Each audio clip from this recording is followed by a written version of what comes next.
Going to be talking about 7, life path number 7. This is a compilation of opportunities that I had to sit down and explain the life path 7. So, as it is compiled, some segments may feel out of sequence, but hopefully you will receive it nonetheless the same. So, a point that I want to make in this particular segment is that the number 7 stands at the axis of 12th and 6th house. The axis of 12th and 6th house, which is the axis of Pisces and Virgo. The number 7 also has an architectural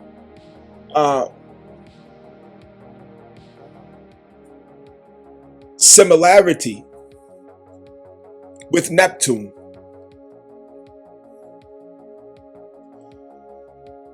The 12th house deals with the subconscious.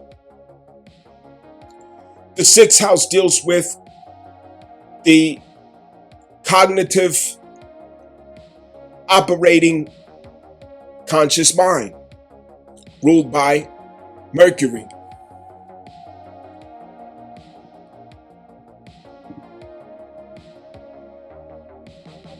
Now,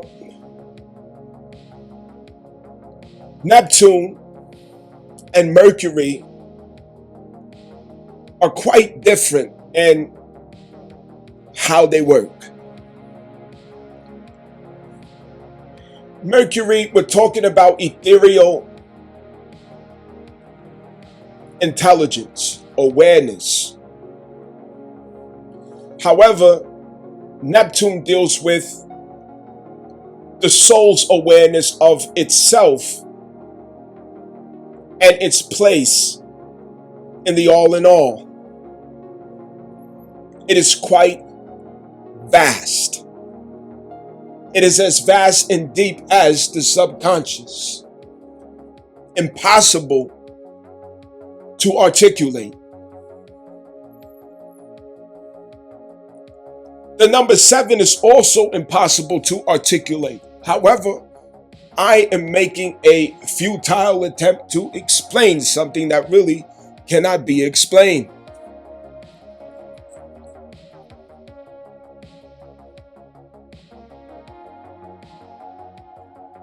The 12th house is where we look at, which is a house of Pisces, to understand the past life of a person.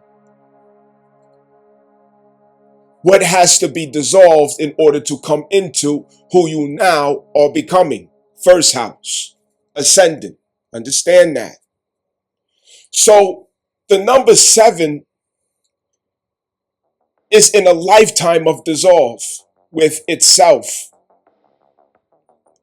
The 7 never picks up shape and form. In other words, never identifying with the offices, the labels, the standards, the ideas that are placed on them. They remove themselves from places that have form. Places that have form. And they insert themselves into environments that are formless, chaotic, where people are loose, relaxed, being themselves, not wearing masks, where there doesn't have to be an order, a circuit, a structure in the environment, because it restricts the only way that they know how to understand themselves, which is an impulse in essence, yet to take shape and form. Really and true, the number 7 is still who they were in the past life. And they struggle to dissolve that.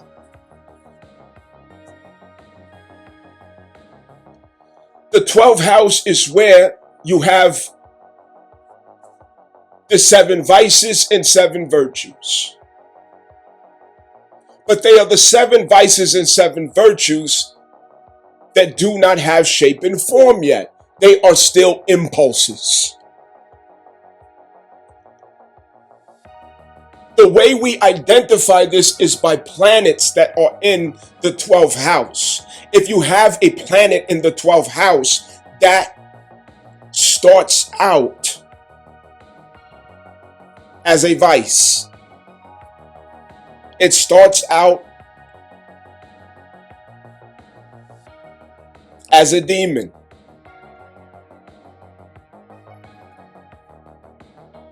As you work through it, as you learn from its evils, as you suffer from the consequences of its evils, you not only become wise, you become loving of yourself in truth. And then you arrive at the capacity to love others unconditionally. Because ultimately, you begin to see that version of yourself in those who suffer from the same impulse that you suffered from.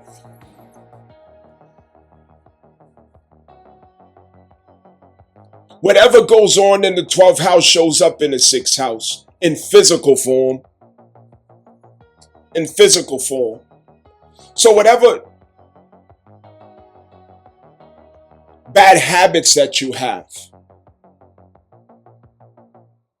evils that you putting hands on in the day, it came from the 12th house. That's where it came from. And it finally found form by your consent. It found form through your authority. It found form and shape through your permission and participation. It gained access through your power. Understand that. What's in the 12th house cannot move to the 6th house without your permission. It cannot move or make it to the 6th house without your consent, because ultimately you have the power and authority over those spirits and forces. They have to gain your permission, authorization, or consent and authority to move into the 6th house and take shape and form as an open enemy.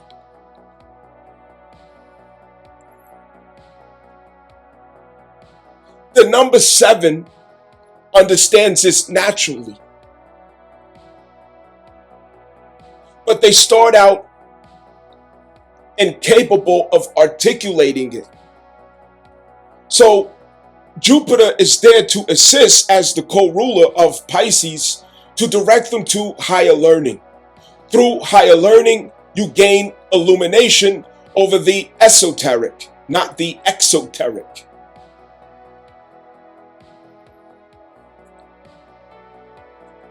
That illumination that you gain, it gives you the ability to articulate through symbols and also through knowledge what you are experiencing. And that lends empowerment to the Pisces, who does not have shape and form to address things, but knowledge.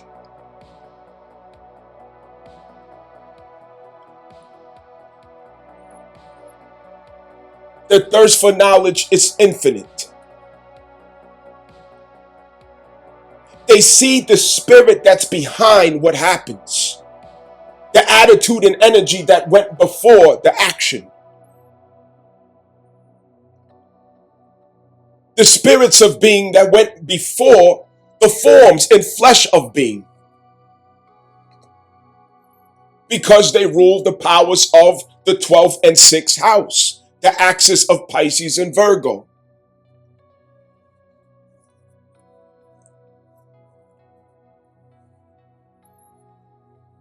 Depending on where I place the segment of this recording, it has already been mentioned.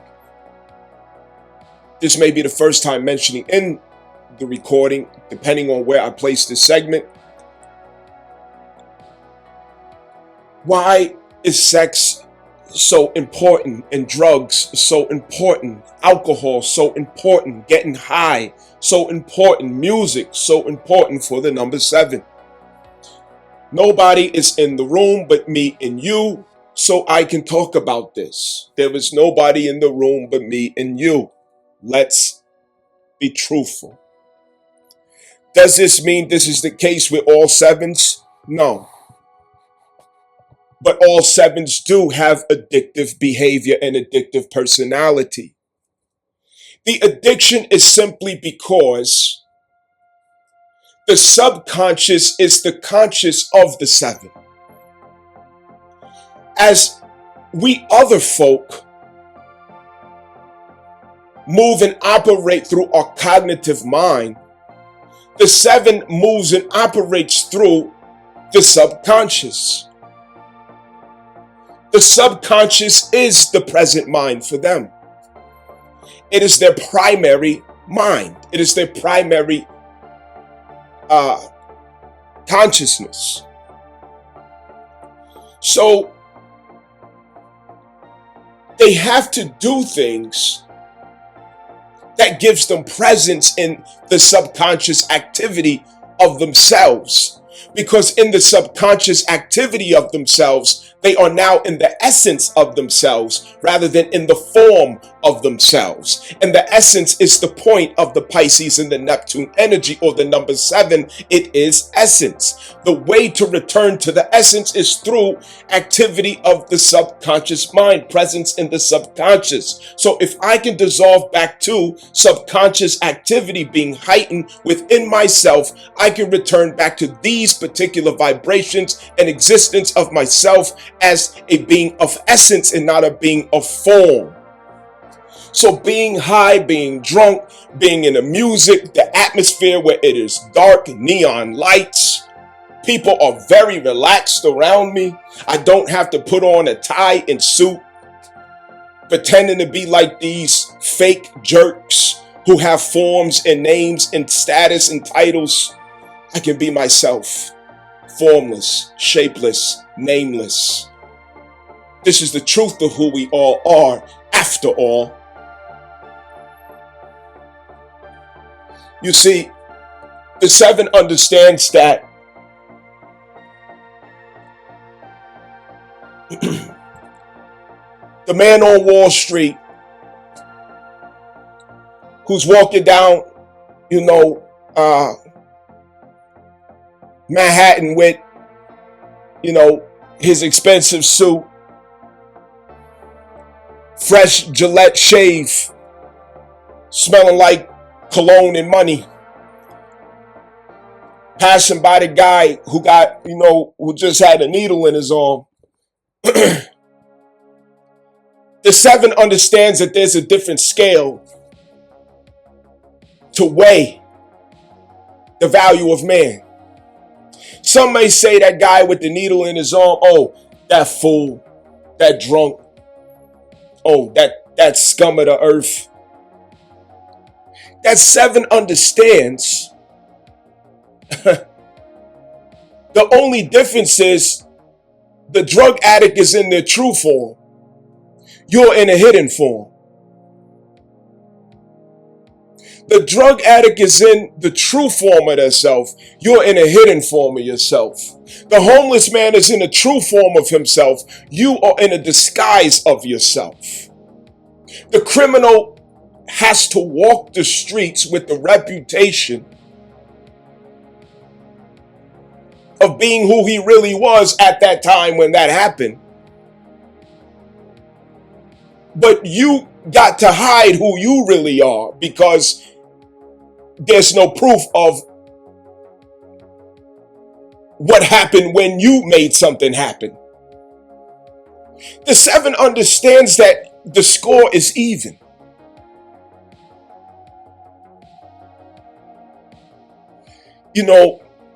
My brother told me something interesting one day where he said,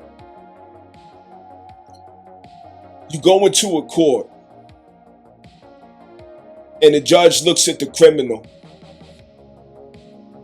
and slams that mallet down and says, I sentence you to death, or I sentence you to, X amount of time. And my brother pulled off his blunt. He blew the smoke in the air and he said, now at the same time, he said he judged him, but who judged the judge? And who will reach that fate first is what he said. It blew my mind. It blew my mind, and it still blows my mind because it's so true. Who will reach the fate of death first? The man standing in court who said, where they said, I sentence you to death, or the man who sentenced him to death? Who's going to get the death first? You don't know. Pisces understands these mysteries about life. That all of this is form, structure, order that we gave through society. But it's all subject to dissolve, and it's an illusion any damn way. And behind it is the truth that we don't want to deal with. We all are addicts. We all are lustful. We all are greedy. We all are full of vices. We all are filthy rags in many ways. We all think things we shouldn't think, do things we shouldn't do. We all do. But the seven thinks that we all need to be more open about that.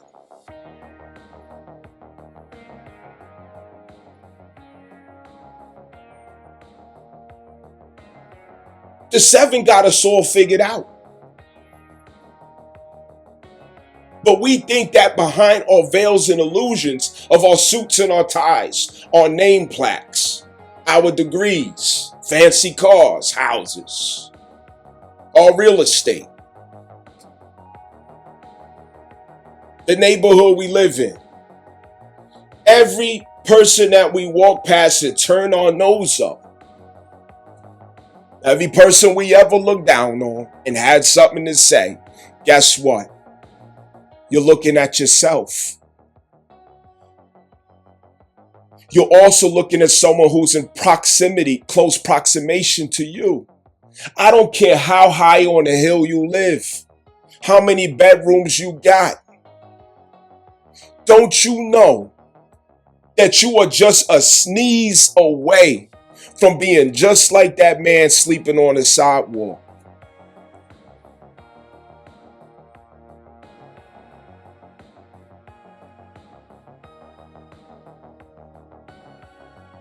You are one phone call away from losing your mind, going into complete insanity, becoming a drug addict yourself. It takes one phone call with one particular message on the other end that you wasn't ready for. Something you wasn't ready to see when you walk in the door. Something you wasn't ready to hear when the phone calls that can make you just like the person that you just turn your nose up at. The seven understands that we have a very thin layer between us. There's a very thin layer between that veil of reality and false reality. That Pisces veil is so thin and they see through it. It's a thin, very thin film where anything can manifest through there, and we are so deluded. We're full of ourselves.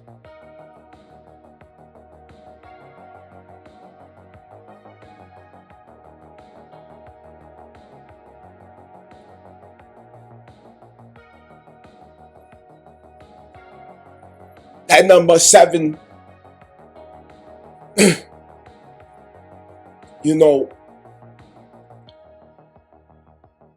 when they're with a person, they want to take them into the 12th house with them. And the 12th house is a place where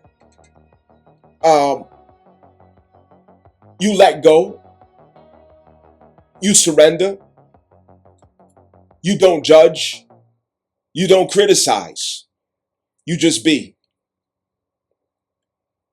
It's the opposite of Virgo.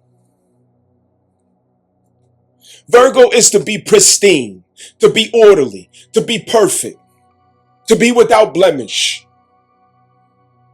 OCD. To have rules and boundaries all over the place. But Pisces is the opposite impulse to that. And that number 7, when they care about you, when they want to be with you, when they want you to be with them, they have to take you to a place of sin and addiction with them. Why? Listen, follow me. Follow me. Because that's the only way you're going to be yourself, is if we both have something on each other. Otherwise, you're going to be around me fronting. I got to know that you're going to be real, that you're going to be yourself. What's your vice? Really? What do you like? Okay. Yeah, I like that too. That's cool. So, the other day when you did such and such, why did you do that? Oh, really? And that number 7 is just reading through your lies. They see through your suit and your bow tie.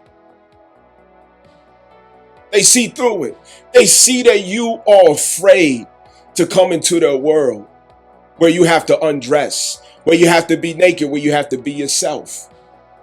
And being yourself means you have to be nameless. You have to be unimportant. You have to be unformed, undecorated.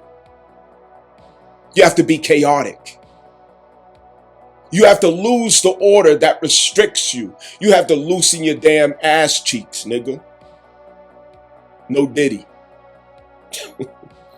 No diddy.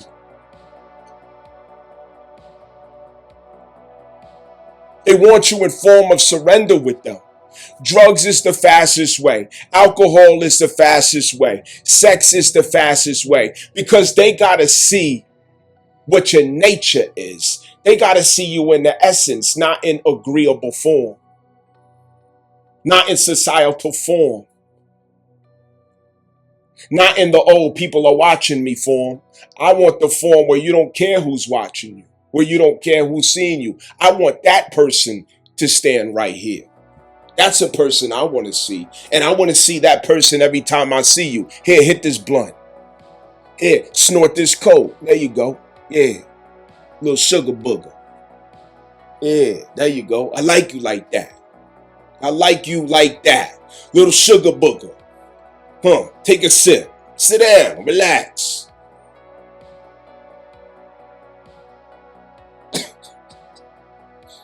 Do some shrooms today. Yeah. Got it from my white boys up the street, yeah? Yeah, take a little shroom. Let's go on an ayahuasca resort. Come on. The 7 understands that there's certain things that can be done to loosen the screws and get down to the essence of the being.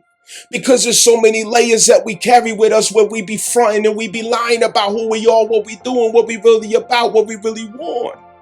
They want to get to the subconscious activity of you, not the prefrontal cortex. Shut that shit down. Shut it off. Alcohol shuts it off. Alcohol brings the subconscious out. Drugs bring the subconscious out. Shrooms bring that subconscious out. Snorting that coke brings that subconscious out. That's what they want. What's in that subconscious? Come on, let it out. Because they know I'm not getting a real person till I get that. I want your 12th house. I don't want the 6th house. That's the liar. That's the fraud. That's the form. I'm formless. Come in my world where there are no forms. Come in my world where there are no shapes. Where there are no names. Come in my world. So to go into the world of the seven, you have to surrender everything. You have to release identification with everything. You have to dissolve. They have a sea of knowledge to help you to understand how inferior this world really is. How fake, phony, and false it is. This is why number sevens loves conspiracies. Conspiracy theories. They get all into it because they love to show you that there's a veil, a very thin veil between what's really real. Understand that. Now, to get to the point about Mars, Neptune and Jupiter, which co-rules together, Pisces. Neptune and Jupiter assist Mars. And it assists Mars because Mars has to get the vision, the blueprint of what the soul intends to construct. Jupiter is the competence and knowledge of how and what to construct. When these two are available, Mars the carpenter, Mars the warrior is ready.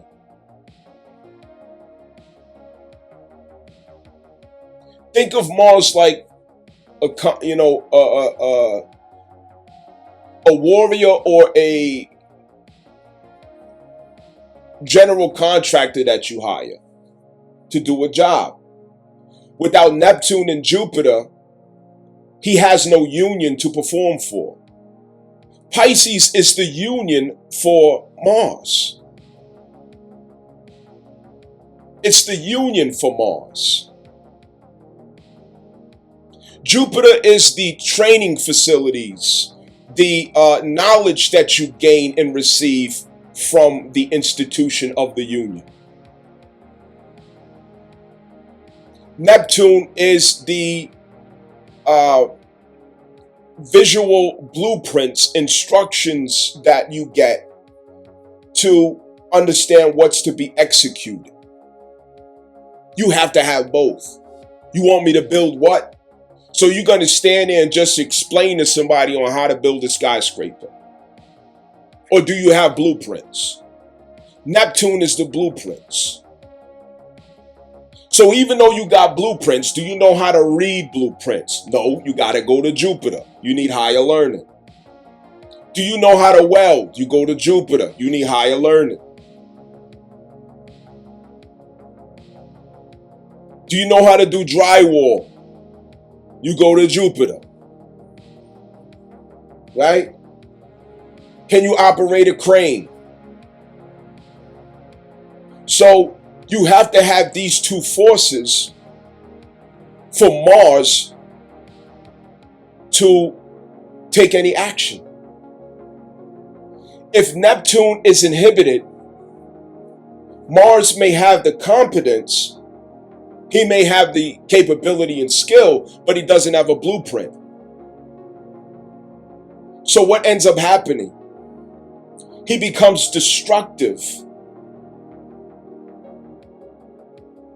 because he takes his capability and he uses it in futile or self-destructive ways because there's no blueprint.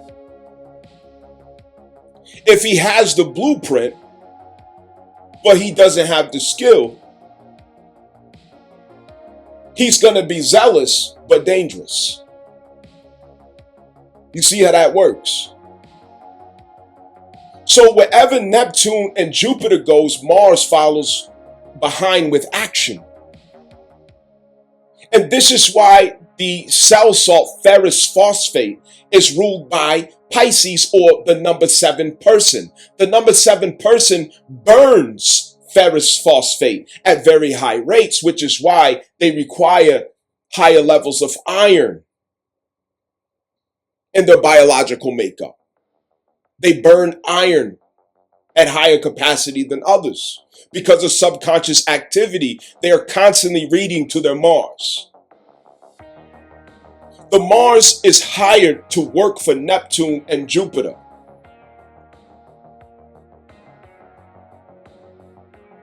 So when Mars is in detriment with Neptune and Jupiter, you can fall into depression or you can fall into oppression. You will either be depressed and recluse or you will be oppressive and dangerous. You have to have the balance of the two. It also can lead to ADHD because now Mars, the ruler of Aries, will be in detriment with itself and its home authorities, such as Aries. So this leads to ADD or ADHD, which manifests as a crisis from the subconscious that cannot read between Neptune, Jupiter, and Mars. And so now Mars, the one who manifests the impulse of action, is telling you act, act, act, but I don't know what to act on. So now you got ADD, you all over the place.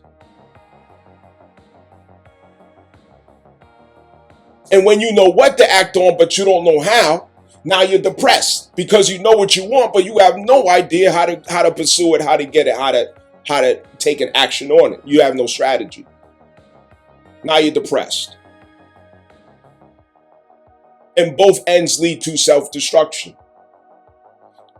For this reason, the cell salt, the biochemical cell salt, caliphosphate, which rules Aries, assists with the relationship of Mars to Neptune and Jupiter impulse within the body, therefore assisting ferrous phosphate, which is also a support of iron, which balances and harmonizes these different functions in the spirit that manifests outward into the biochemical process through physics and biology or biochemistry.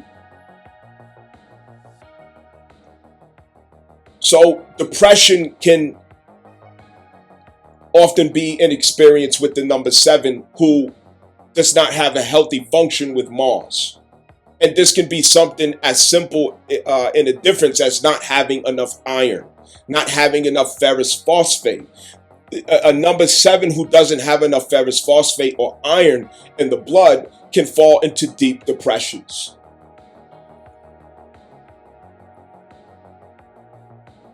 The more knowledge that they take in, they will have to balance out with Neptune because the knowledge feeds the Jupiter for the number 7. However, Neptune has to meet and balance with that knowledge, giving them vision, making visionaries of them. So they have to be artful, expressive, indulging in the arts, having familiarity as well with symbols, indulging in experiences of higher frequencies of Venus, which are matters of pleasure. Because the pleasure reads to the knowledge base.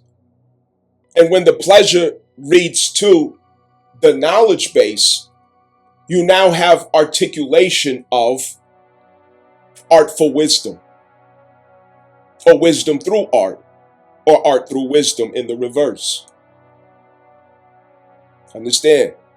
So anyway, without being so technical, let's see what's next. Listen up.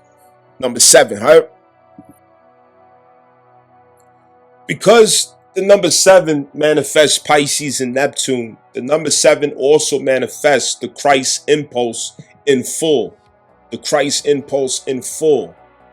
Okay?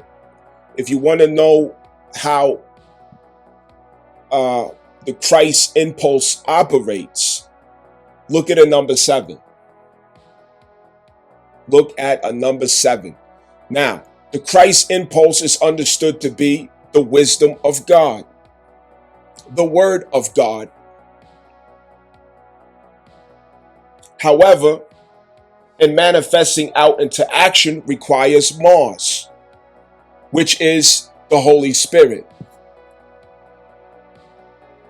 Mars through the Holy Spirit through Mars. Understand that, okay? Because the Holy Spirit is action. The Holy Spirit is not Christ, but it bears witness to Christ as it is sent from Christ. That is the accurate truth. It is not the same. Okay? It is not the same. Mars can act on your darkness and it can act on your light. So it's not Mars in particular that is the Holy Spirit, but the Holy Spirit utilizes Mars to deliver action. And this is why the relationship of Mars, Neptune, and Jupiter are essential to understanding Christ impulse and the Holy Spirit. The Father, the Son, the Holy Spirit. Understand that. The Father being Jupiter. Okay? Let's go. Now, Pisces as Christ's impulse, number 7, the life path, heart, soul, urge, number 7. The one who is the life path already, number 7. The one who is the heart, soul, urge, number 7. Okay, let me clarify. The heart, soul, urge, number 7. This person already has Christ's impulse in the heart.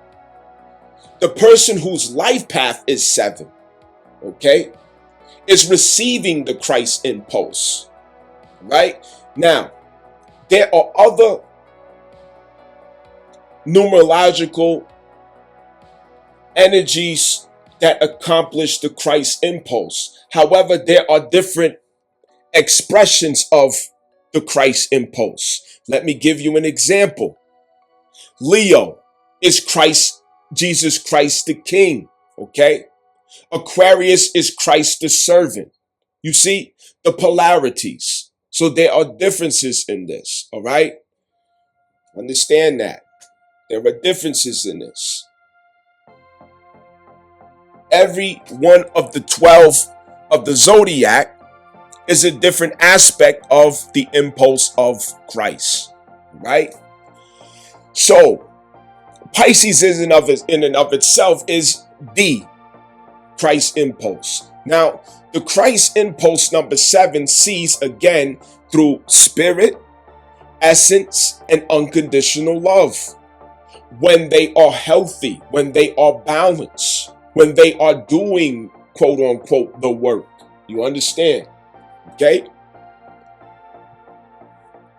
Unconditional love is to see through the prism. The prism.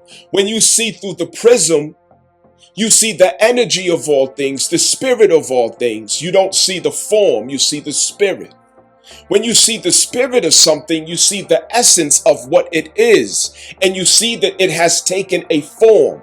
You see that it has taken a shape and it has taken a name. Nonetheless, I understand what spirit is within that person or that thing or that situation or that occurrence. Okay? So the 7 can see the spirit.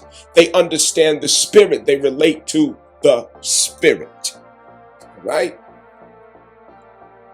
With the view of unconditional love, they are able to see others without judgment or criticism. They are able to have acceptance for any and all people. They are able to articulate forgiveness in any capacity, compassion at any capacity, love at any capacity.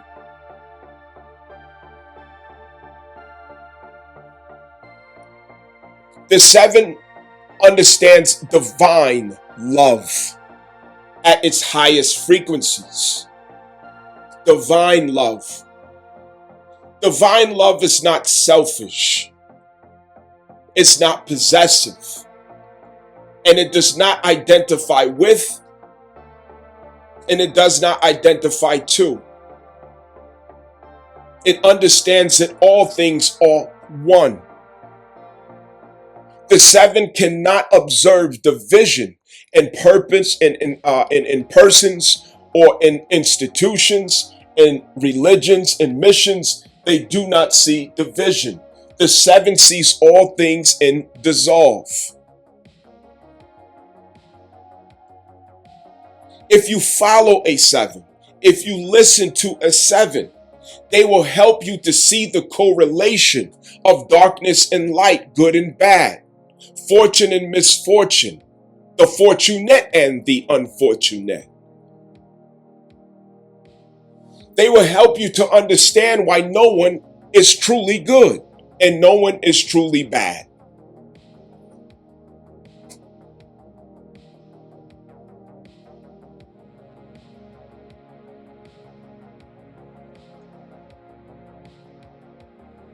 With the number 7 being an advocate for unconditional love,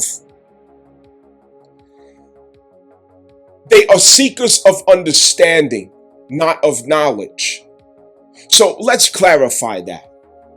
People say all the time the 7 is the truth seeker. No, the seeker for understanding, not necessarily truth. The seeking for the understanding.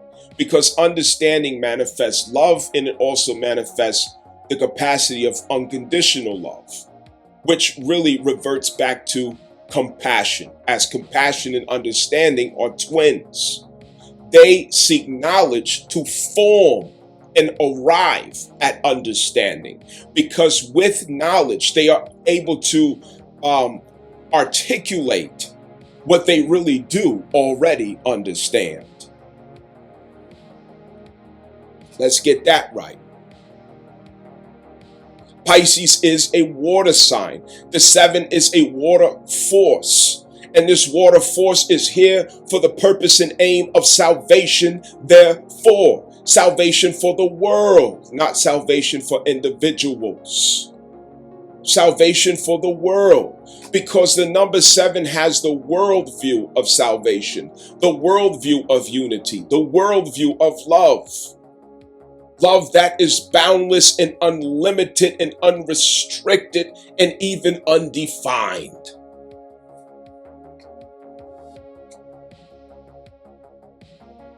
You sitting there looking at the number 7, high as a damn kite. Don't make the mistake of thinking that just because that number 7 is high as a damn kite, can't even make it home. They will tell you some shit about unconditional love that will blow your mind, that'll make your damn head spin. Understand that. Understand that.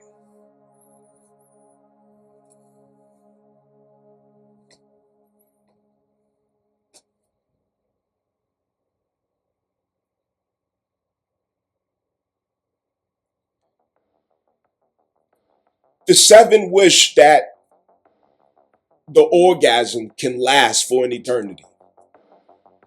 Because somewhere in there, they have regained access back to a glimpse of their self that finally makes sense. So it's like for them to go to a world that makes sense to them, they have to go through these things.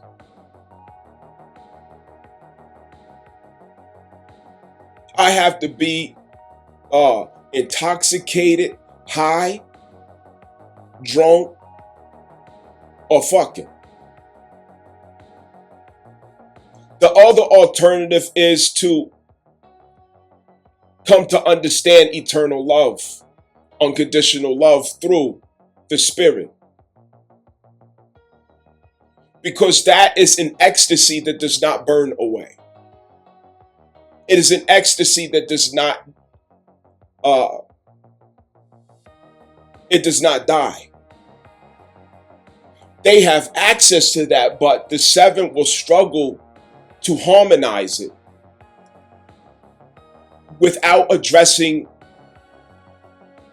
subconscious material that doesn't belong there.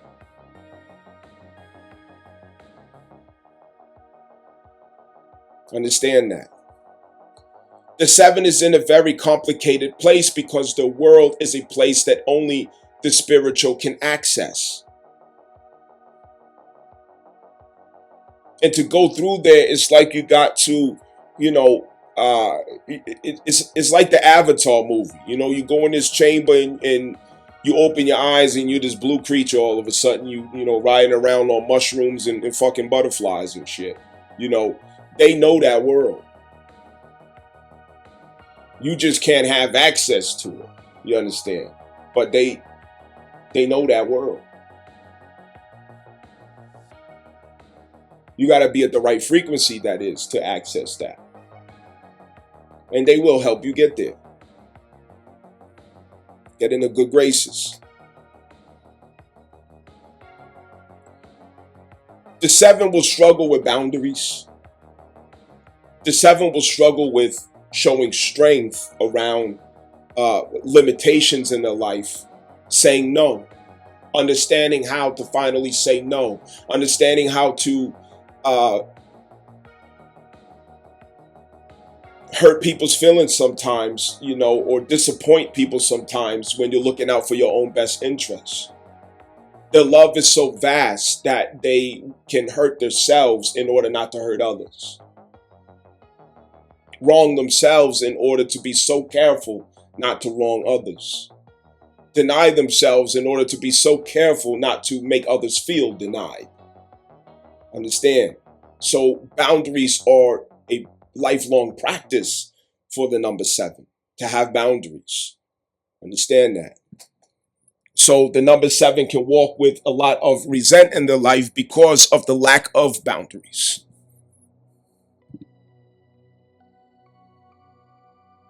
Seven.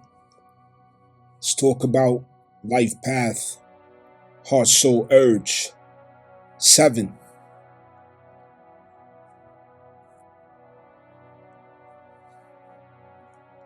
Lifepath, Soul, Urge 7. We have to refer to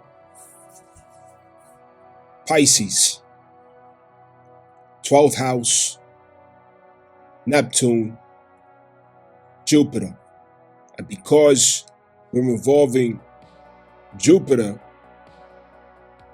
we also incorporate themes of the 9th house or Sagittarius. Because we have Neptune and Jupiter together, the ascending outcome or consequence will always be through Mars. As Mars is the manifester of Neptune and Jupiter.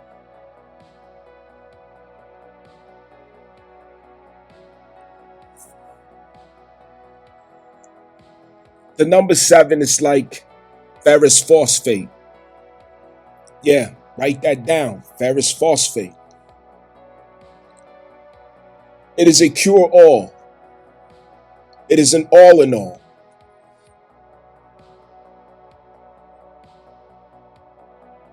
The number 7 is about dissolve and revelation of truth. Dissolve and revelation of truth. But in order to get to revelation of truth, there has to be dissolve. We can't get to the truth without dissolve. Because in this physical realm, where all things take form, the form places limitation on the full capacity and expression and meaning of what stands before us, or even what doesn't stand before us. Therefore, this world we subject ourselves to an illusion. The 7 sees that all of this is an illusion. But in the reverse, everyone is looking at them as if they are in delusion. But not so. I beg to differ. I beg to differ. The 7 always seems to be in the clouds, daydreaming, lost in the sauce, astray in thoughts, babbling on about things that nobody ever heard of, inviting others into conversations that have depth. Not depth that we can fathom, but depth that has shock value. I didn't know we were going this deep.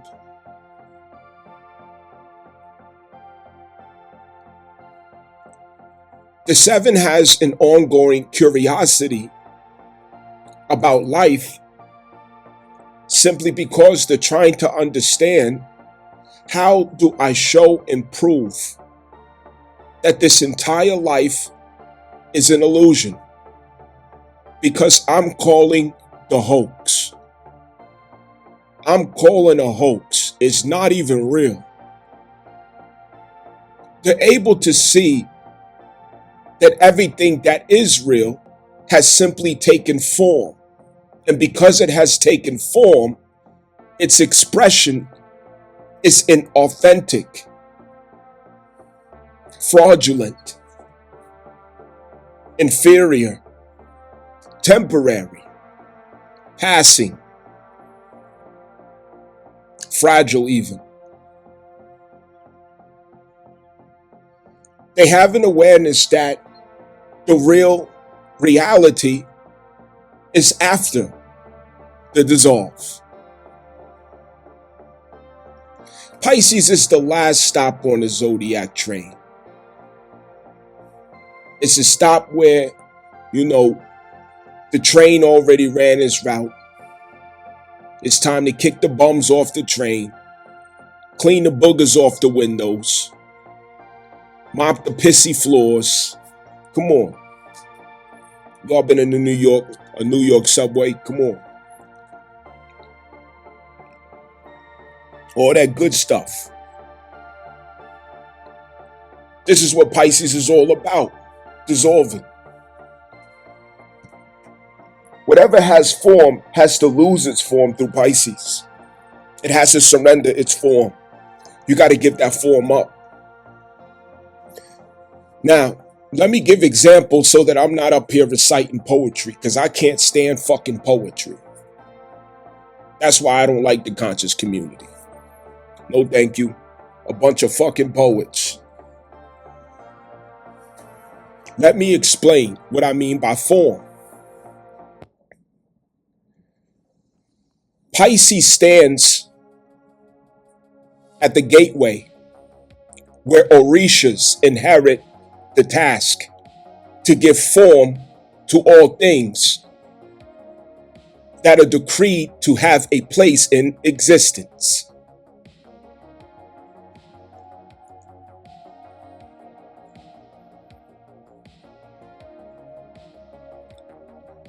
To be ruled by Pisces, to have a stellium in Pisces, to have strong force and leverage, roots, foundation in Pisces, you are well aware of what that means.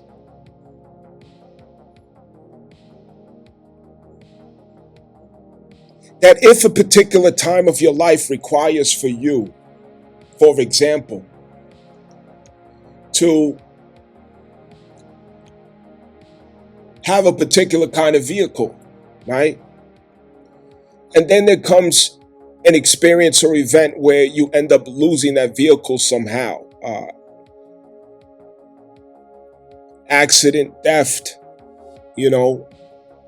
change your mind, whatever. And then you end up getting another vehicle that has a different capacity of usage. So it seems like you lost one thing for the other, but really what you did is you still have the same value, but it just took another form. You still have the same value, but it just took another form. Now, let me paint a little more. Let me keep being Picasso, you understand? Because I may not be articulating very well. So I want to make sure that I'm Picasso right now. Understand that. Dissolve. When planets go through Pisces, such as Saturn right now, for example, it dissolves Saturn themes. It will dissolve Mars themes, Pluto themes. Whatever planet is going through Pisces, it will dissolve those themes. When it dissolves, you don't lose it. It just has to lose its form. Now, I have a brilliant example. I like to refer to Pisces as a ladle. You know, when I was a teenager, I worked at a steel plant. And the steel plant that I worked at, we had what was called ladles. And they're these huge melting pots that work off of electrical charges. And it takes scrap metal into the melting pots. Old beat up cars that were crushed in the junkyard, engines, bicycles, you name it, anything metal. And you put it in a ladle, and electrical charges initiate the process of melting it down to its most natural or essential state, where it includes iron, different alloys, nickel, zinc, copper, aluminum, all right? And it's melted down to a liquid. And what rises to the top is called slag, the impurities. But nonetheless, the point that I'm making is that the metal loses its form, but it's still metal. The iron lost its form, but it's still iron. The steel lost its form, but it's still what that is. So what the Pisces does is it knows the contents of the substance that forms were broken down to. And they go on a lifelong discovery trying to identify what has been put into the ladle to break down and what has been reformed from that same substance. So what used to be an old Chevy is melted down, and now it becomes a fence for some old lady's yard. What used to be a gun is melted down, and now it becomes, a hammer, an axe. All right? What used to be a spring for, shocks and struts is now becoming a sword. You melt it down, you beat it until it becomes a sword. Repurposing resources. Breaking things down to their most natural and basic substance or essence.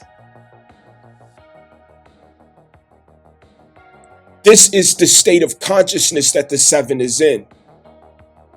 It sees the form of things, but it can't help but to melt everything down to its essence. It can't help but to remove the form of everything that it's looking at. So you're seeing a tree, and they're seeing vibrations that has manifested itself into a tree. You're seeing a cat and a mouse play, but they're seeing the manifestation of curiosity and fear that has taken form and now given demonstration so that wisdom can be accessed through the exoteric into the esoteric and all over again in a cycle. And the seven lives their whole life trying to define these things, trying to explain it, because the seven was born on the other side of form. They were born on the side where you don't get a form. The seven doesn't have a form. You see the body that they're in, this guy, this girl. The seven can't see it. They can't see their self, because to them there is no self. There's just this feeling, this energy, this spirit, this essence, these vibrations. these impulses that I'm picking up, these other meanings that are behind things that have been already classified. So everything that has been named by Adam, the number 7 is the witness of it before it took a name. Everything that has been classified, the 7 is a witness of it before it was given its designation and classification. The 7 is there before there is arm, leg, arm, head. They're in the Piscean gate. And in the Piscean gate, the Orishas have not yet assigned things to have names and forms. So they go to the books and they get all this knowledge. They go on these long discoveries to get knowledge and information so that they can articulate something that is so impossible to articulate. How do I explain to you that these forms are not who we are?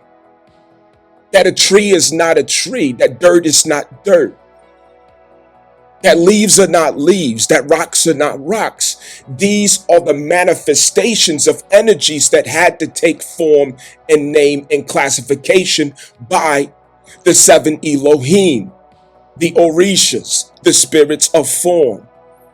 And I am witness to the fact that they had an existence before the Orishas subjected them to the laws of physics. I am a witness to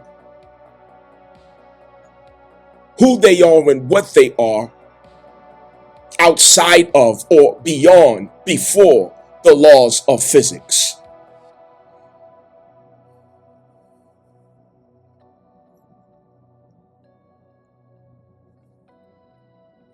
If I wasn't a Gemini, I wouldn't be able to explain these things.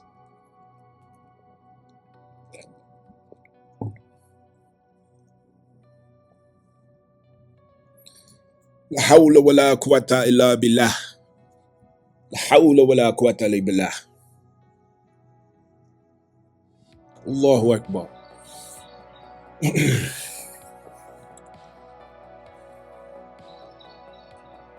The number 7 is a natural loner. The 12th house is the house of the loner. The 12th house is a house of isolation. Virgo is a house of solitude. Follow me. Follow me. Follow me. Isolation and solitude are related. Isolation is when we are alone, but we are resisting to be alone. Isolation is when we are not present with ourselves.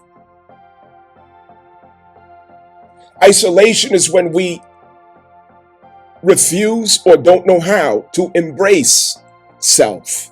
That's isolation.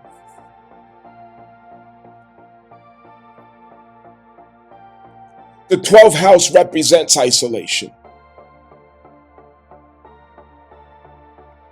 Once you have embraced that isolation, received the isolation, made peace with the isolation,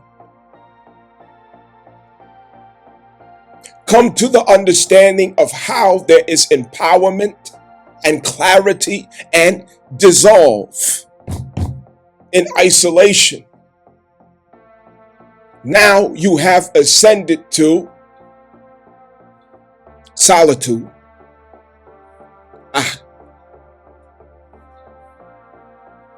Solitude. The number 7 starts out taking refuge in isolation.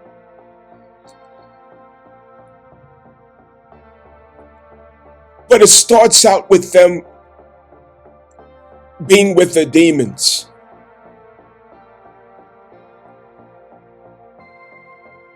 It starts out with them being with forces that lack illumination. The Araman.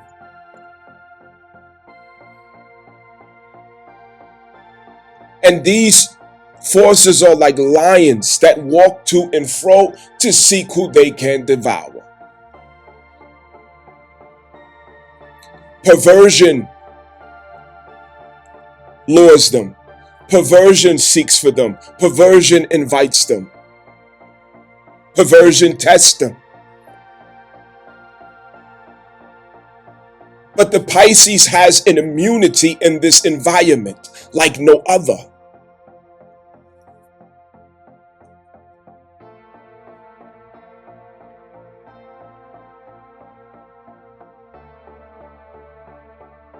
It may do harm to you to go so deep under the water, but the Pisces is built to go so deep under the water. They are immune to these dark spirits and forces, who otherwise would terrorize those who would sit in that isolation. So in that isolation, they are witnesses to the fact that there's no boogeyman in the dark. Now, somebody else might say in the back, oh, I knew that too. Oh, I've been understood that. Not like the 7. No, you don't. Not like the 7. The 7 understands that there is no force or entity outside of self.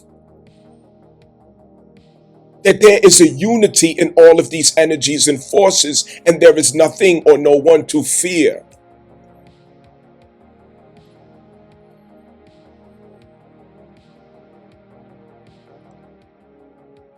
So they become masters at embracing solitude so as to arrive, embracing isolation, so as to arrive at solitude. When you arrive at solitude, you now are at Virgo. You now are in Virgo.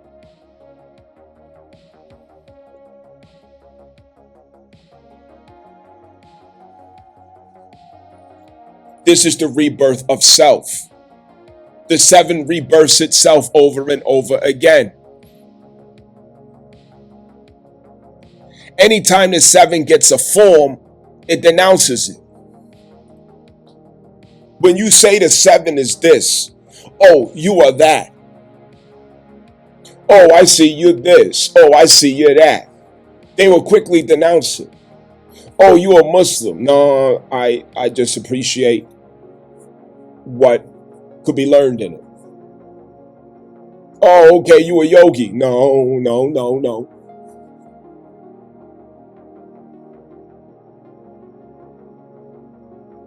Oh, okay, you're a Democrat. You're a Republican. No, no, no, no. The number 7 understands there is no identity except for the I am. That is the only identity, is the I am. And to explain the I am is to explain what people refuse to accept of them, which is all of this is an illusion. But nobody wants to believe me. It's all an illusion. Nobody wants to believe me. This is why the 7 always shows up late. They can't go nowhere on time. They're always late. They are ferocious sleepers. They sleep, sleep, sleep, sleep, sleep, sleep, and sleep some more and sleep. Because in sleep, they come home.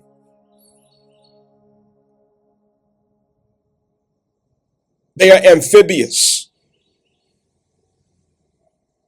Sleep to them is like going back home. And coming back to this world is like going to sleep. It's the reverse for them. For us, we go to sleep and go to these realms. For them, they live in that realm and they go to sleep when they wake up and walk through this earth. They're asleep when they walk through this earth. That's their sleep. It's the reverse for them. This is where they dream at. And in sleep is where you dream at. This is where you wake up and say, oh, I had a dream. Oh, it was just an illusion.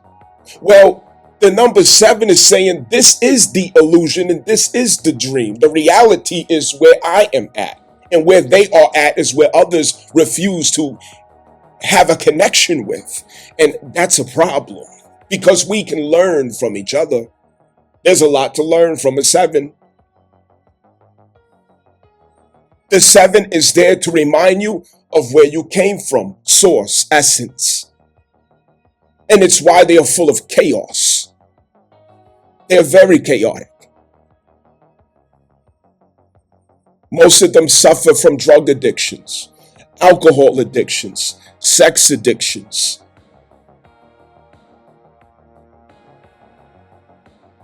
These addictions are attempts to escape the density of this life, because density of life makes them very uncomfortable.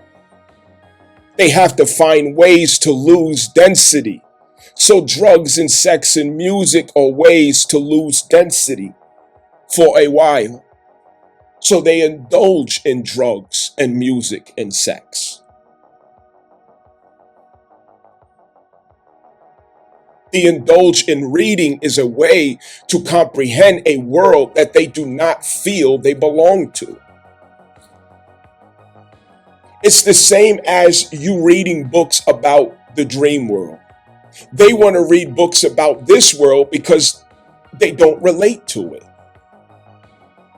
I'm trying to understand this weird ass world.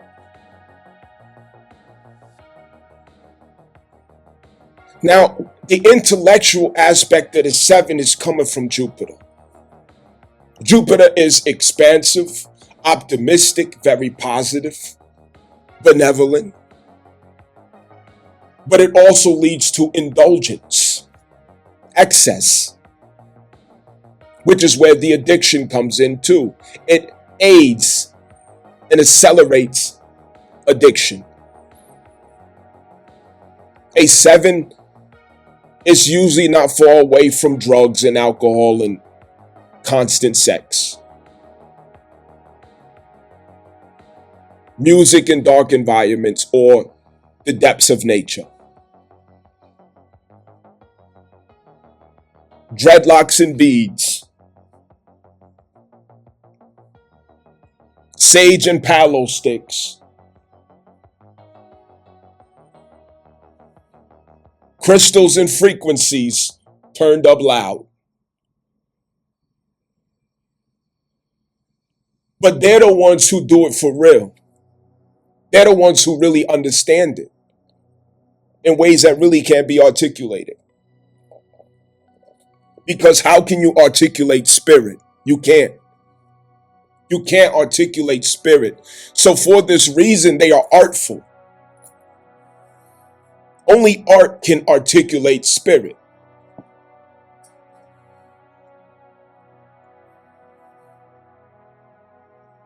All the books that they read, the intellectual commitment that they have,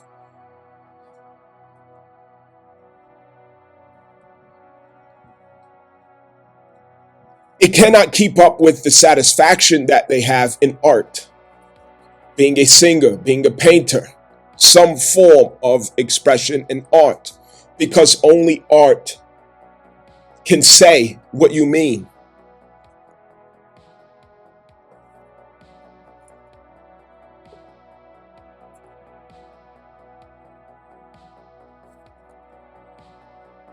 Sevens are archetypes of Neptune and archetypes of Jupiter in the aspect of Neptune's influence.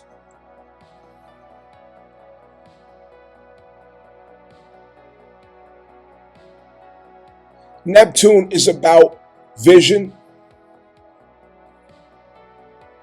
It's about the higher frequencies of love, as Neptune is the higher octave of Venus.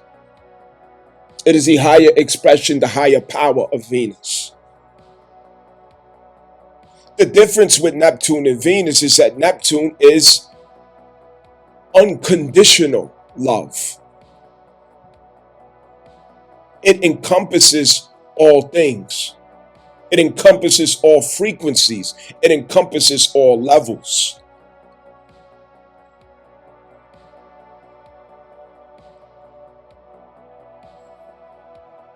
Neptune is where vision begins. Neptune is the force of vision. Without Neptune, you have no vision. You don't know where you're going. Your soul doesn't know where you're going. Neptune is the blue screen for your soul. Without Neptune, you don't have a blue screen to touch and say, Siri, take me here. Siri, I'm trying to go there. Neptune is the Siri for your soul. When Neptune is off, or Neptune has inhibition, when Neptune is even in retrograde, you don't know where the hell you're going next. When Neptune goes direct, all of a sudden you gain faith in where you're going. Faith. So I had to explain it first as vision, but ultimately what this is faith.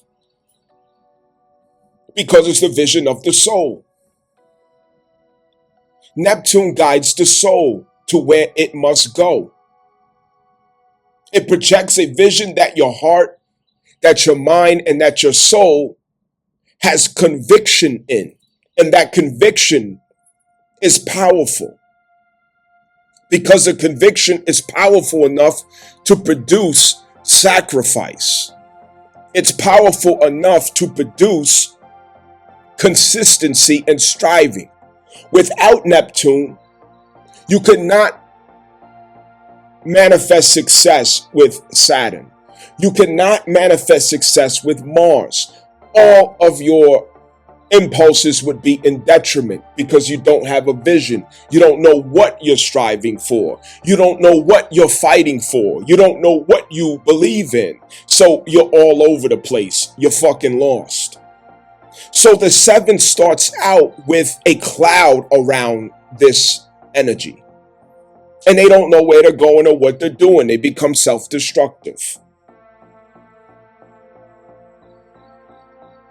But once they're able to home in on the fact that they possess a personal connection to Neptune, there's nothing that they cannot accomplish. Their faith carries a level of courage and boldness that would make anyone shiver. The number 7 represents Peter. The 7 represents Peter. Peter was one of the first disciples of Christ.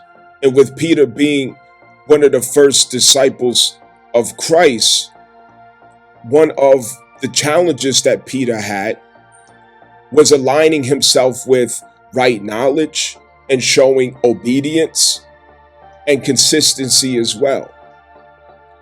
So the faith had him zealous, but knowledge had to be there, discipline had to be there, and guidance had to be there to go with that zeal, as well as humility. So zeal is very possible when it comes to Neptune. Neptune produces a great level of zeal. But with zeal, we have to be careful, because you could be zealously astray. You could be zealously in position of oppressing yourself, being unjust to yourself, being unjust to others.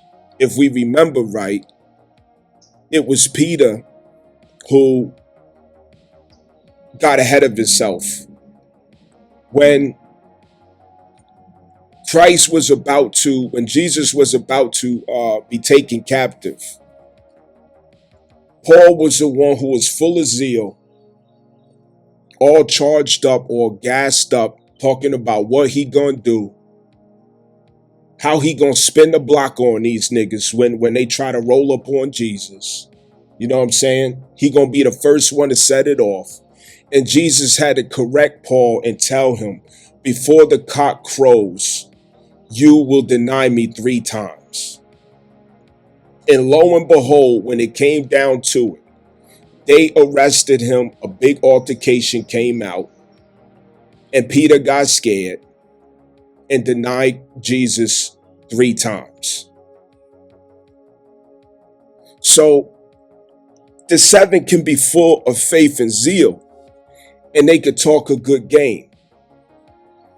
They can convince people, that they gonna do this and they gonna do that. And if that happened to me, I would never this, I would never that. Oh, you shouldn't have this or you shouldn't have that. They're very good at giving out constructive criticism that they may not have the courage themselves or the discipline themselves or the character themselves to fulfill. So they can be very zealous and say a lot of things that are very impressive. A lot of things that charge people up. They get people going. But then when it comes down to it, it's like, yo, what's all that you was talking? Like, you know what I'm saying? You was super nigga just 5 minutes ago. You was on one. Now you quiet, now you hiding in the back. Now you ain't got nothing to say, but you was super nigga just 5 minutes ago. Also, they could get ahead of themselves in action. For example, Peter pulled out his sword against, I believe his name was Simon or Simeon,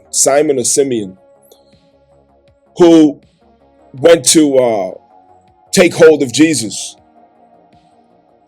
And he cut off his ear with the sword. And Jesus admonished him and said, Peter, put your sword away. Like, what is you doing? And so he corrected him by saying, if it's for me to receive this cup for doing my Father's will, then so be it. It is written. So who are you to go ahead of what I'm supposed to fulfill in doing God's work? Put your sword up, because this is part of what we must face in being true to this. And Jesus immediately healed his ear. Now we know faith is by what? Is by hearing. Understand? Faith is by hearing. Okay? And the ear was chopped off, but it was healed. Faith is by hearing. Now, keep in mind too, Peter was a fisherman. Come with me, I will make you fishers of men. Okay? The number 7 is a fisher of men. They manifest Peter. They're fishers of men because they're filled with knowledge. Spiritual knowledge. Metaphysical knowledge. Not necessarily religious knowledge. So in their speaking, they are able to awaken a person's spirit. They are able to awaken faith in others. They're able to inspire others with faith from their articulation and from their knowledge. They're able to put people in spells with knowledge and with the things that they know how to do with the knowledge. Fishers of men. That's how they cast out their net. With knowledge.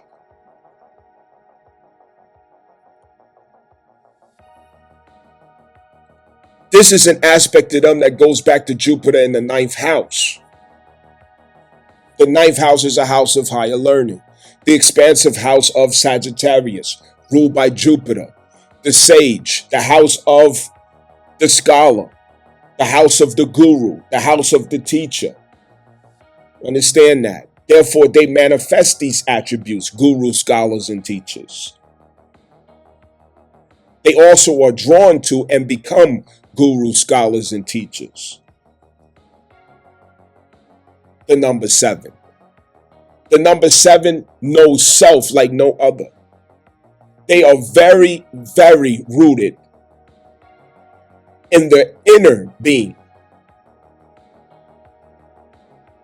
They have the power to completely let go and dissolve of the outer being.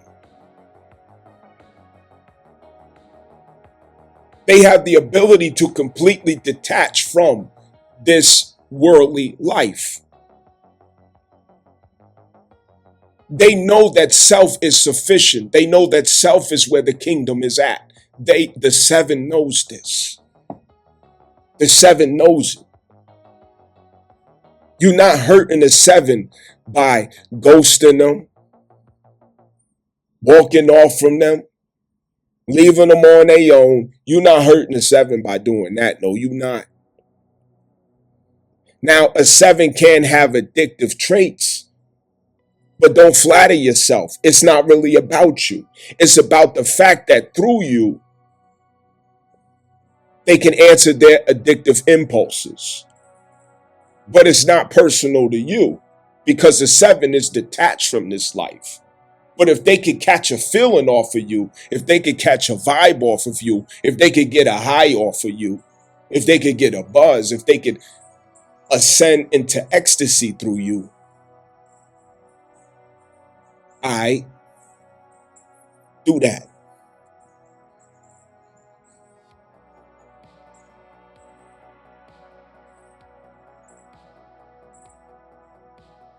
Wherever Pisces is at, Neptune, wherever Neptune is at in your natal birth chart, this is a place in your life where you tend to be quite delusional at times. This is a place where you can have faith without the balance of realistic expectation or realistic measure. This is also a place where you can have faith without works. Neptune can also indicate whether or not a person is an addict of something or someone. Neptune in the first house, that's a person that craves sex ferociously. Neptune in the 5th house. Neptune in the 8th house. These are people that have ferocious sexual appetites. Pisces aspects that include Mars, Jupiter, Venus, or even the moon. Ferocious sexual appetites. Indulgence in sex goes with the 7. And we don't need to misunderstand this for being, oh, they just slut it out. No, not necessarily.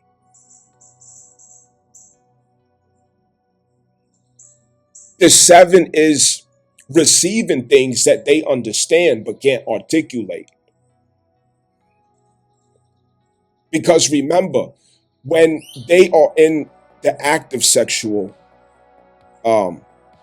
activity, when they're in the act of doing drugs, when they're in the act of drinking, when they're in the act of partying and listening to music, they're in the realm that they understand best.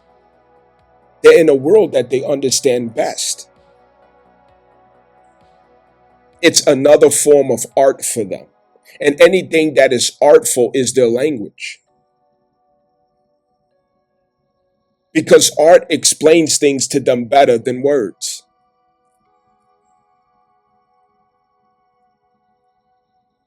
Remember, Allah told Adam to name all things. The number 7 has their place in this world before that even took place. The naming of all things. They're here before anything got a name. And they still look at it that way.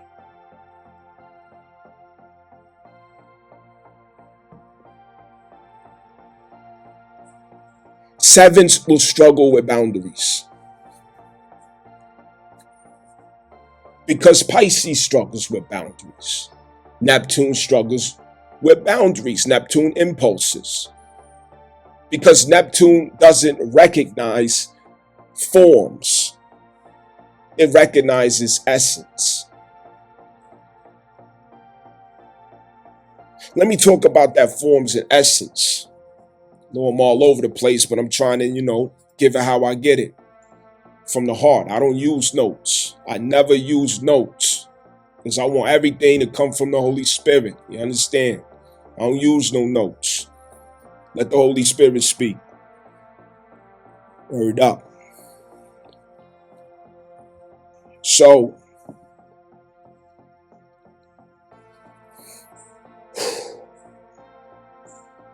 in your life, you meet a nice person, and that nice person comes into your life, and you have beautiful experiences after a very difficult turn of events.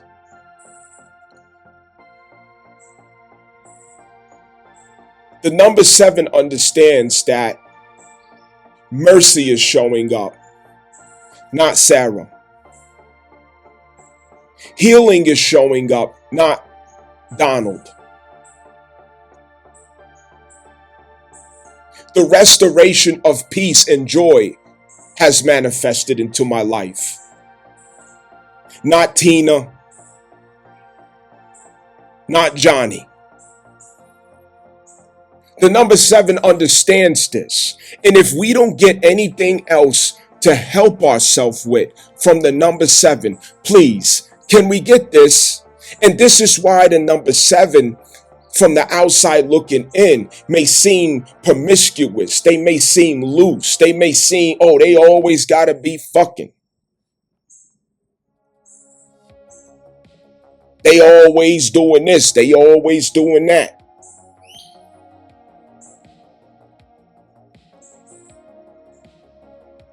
The 7 is seeing again the essence of what exists, not the form of what exists.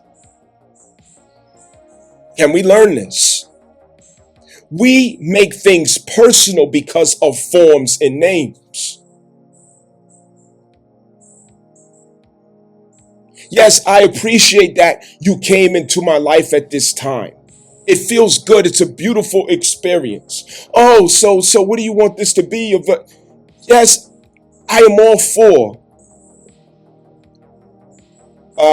having order, strategy, responsibility in your life, please, by all means. There's another view and balance to consider, is that all things are not to be possessed.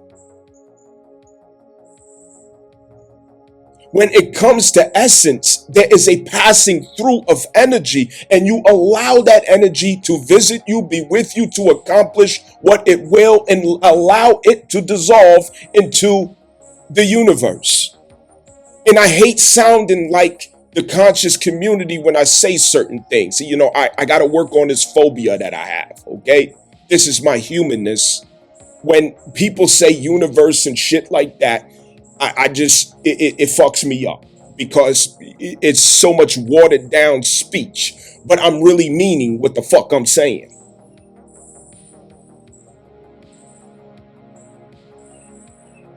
The number 7 teaches us that all things are of the essence. And when we understand that all things are of the essence, we understand how to receive it and how to let it go.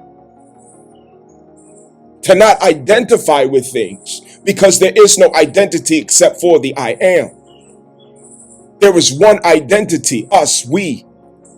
That's 12th house, the house of unconditional love.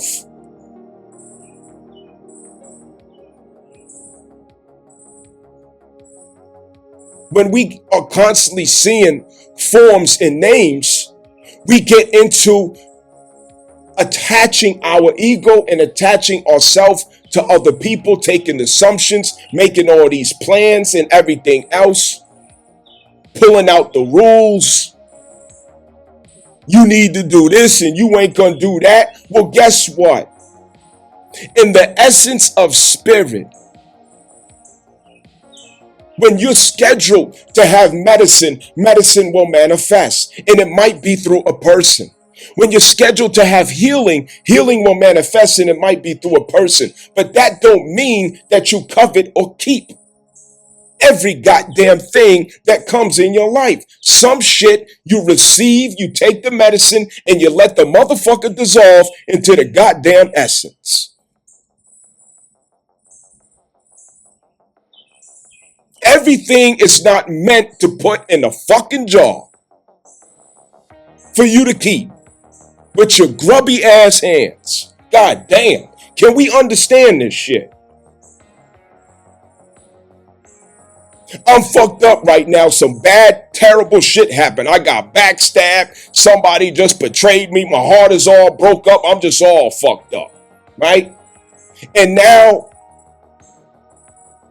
a beautiful fragrance blows into my life in the form of this particular woman or in the form of this particular man, right? I know I'm not ready for a commitment. I'm not ready for a certain kind of relationship. It don't mean either that I have to go there to where you get intimate with the person. You be your own judge. But what I'm saying is, an energy is available that you need, and it came on time for you. So receive that energy. And do we know how to receive the energy without fucking it? God damn. Please come and sit down and let's talk about this. Can you receive the energy without fucking the shit out of it?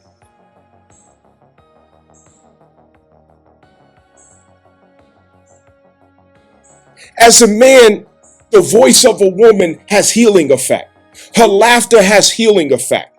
Talking to her, exchanging ideas, challenging her thoughts, she challenged your thoughts. Someone to acknowledge your existence, you acknowledge your existence.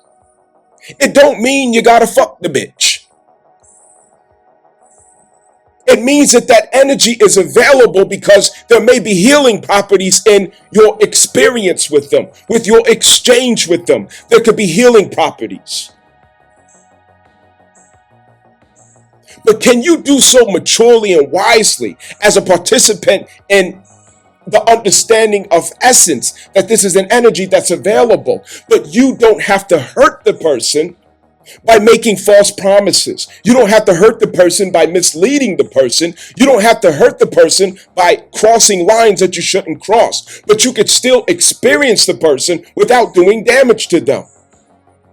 Existing in the essence, being a part of it, and being blessed by it at the same time. Can you sit by a flower without picking it? Can you observe a bee or a bird flying without shooting it or trying to put it in a fucking cage?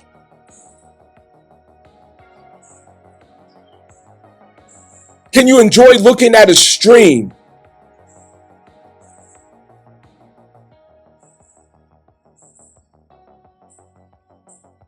That woman or that man is coming with something that you need to experience and feel. And it don't always have to accelerate to fucking.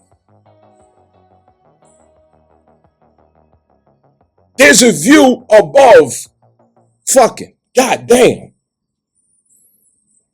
It is more satisfying. It gives more. Because what you're reinforcing to that person is you are safe. There's nothing I'm trying to take from you. I'm not here to mislead you. No, I don't need what's between your legs. Your voice is sufficient. Your call is sufficient. Experiencing you is sufficient at this time, as I heal, as I recover, as I pass through, as I come to try to understand myself. You are a perfect surface for me to see details about myself. You help me to remember who I am when I'm happy. You help me to recall what it feels like to be joyful. You help me to get a sense of myself and see how possible it is for me to be happy again. It doesn't mean that I have to do things, take actions that will cause regret and injury. Can we understand this? Can we get this part right? The 7 does understand that. Okay? The 7 knows what that's all about.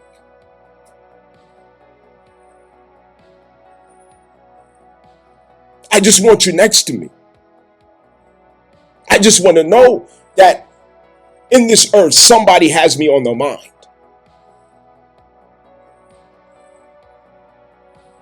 That's powerful. It's healing. We don't know how to heal without a pussy and a dick. That's a problem. Can you have a conversation with the opposite sex without bringing up sex?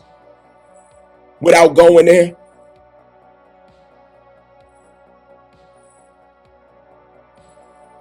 Can you go into a woman's life and give her an experience, and when it's time for you to dissolve into the essence of her memory or the essence of your life path and her life path splitting, you didn't take anything from her. You didn't injure her. You didn't hurt her. You didn't wrong her. You didn't abuse her. You didn't take advantage of her.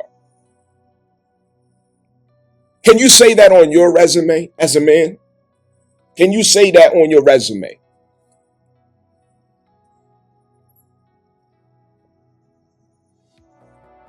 Can we get here to this place? Can we get to this place? We don't know how to experience the essence of each other. The essence of each other, not the form, not the identity, not the identification of this carnal life, not the name, the essence of the person. We don't have to keep coveting and possessing, controlling, dominating, keeping. Every person that comes in your life is so contracted to interact with you in life, even if it is temporary or for a long time. Different things are to be accomplished, but you ain't supposed to fuck every person that come into your goddamn life. Shit. What the fuck are you doing?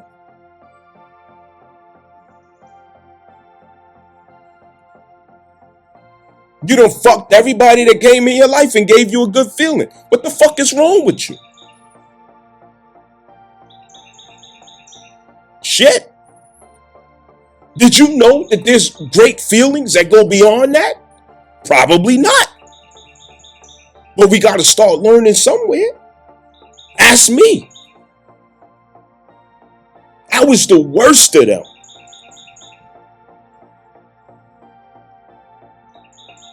I was the worst of them. Believe me.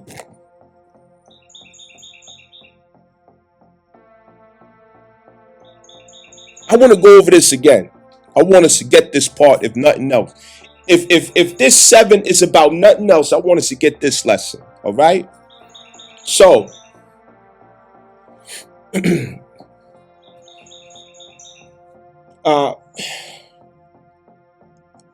attention to the timelines that certain people come in your life. Every person is manifesting an impulse that needs to have presence in your life. Some people are coming with certain planetary forces that you lack or that may not have strength in your current transits personally. You may need a moon at a particular time or season of your life. So someone comes with moon energy, lunar energy into your life, and it helps you out. They may come with new moon energy, or they may come with full moon energy, depending on what you need, because you and of yourself cannot produce the energy. So it's provided externally to you so that you can receive it internally. It does not mean that you have to possess the agent. You don't possess the agent. You experience and benefit from the agent while understanding how you are also supposed to benefit that agent. It is an exchange, because every experience with a soul contract is a contracted exchange. There's something you have to bless them with, as they have something to bless you with. Come to the clarity to identify what that is without resorting to your pussy and your damn dick.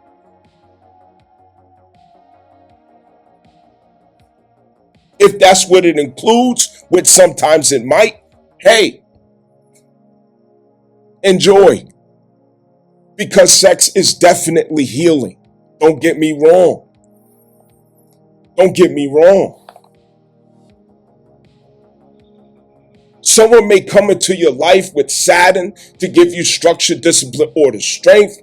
Mars to give you boldness and fortitude. You understand? Transformational force through strong Pluto energy. So people come with different attributes at different times. Pay attention to the timeline, because remember, like the number 7, they know that a certain essence is available, not a person. I don't care about the person. I just care about the essence that has manifested with this person, because I understand why it's here. I understand why this essence needed to be here at this time. So I'm receiving it with gratitude. And I also have something to give in exchange. But it doesn't mean that I have to enter into contracts that cause hurt, further pain, confusion, because you know, if you take certain actions, you're going to be confused, or the other person's going to be confused. You're going to be offended, or the other person's going to be offended. And every time you pull down your drawers, you start sucking and fucking, somebody get hurt for some reason. So you don't think that you should step back and pay attention to your powers of creation and where you're placing those powers at, and how you maybe shouldn't create something that you don't want? Maybe. Just maybe. Just maybe. Because the moment it feels good, the moment it seems like the things to do, yeah, we gonna fuck tonight. A couple days later, it's misunderstandings. Because that's not why the person came in your life, maybe. I don't know. You be the judge. It's not always that.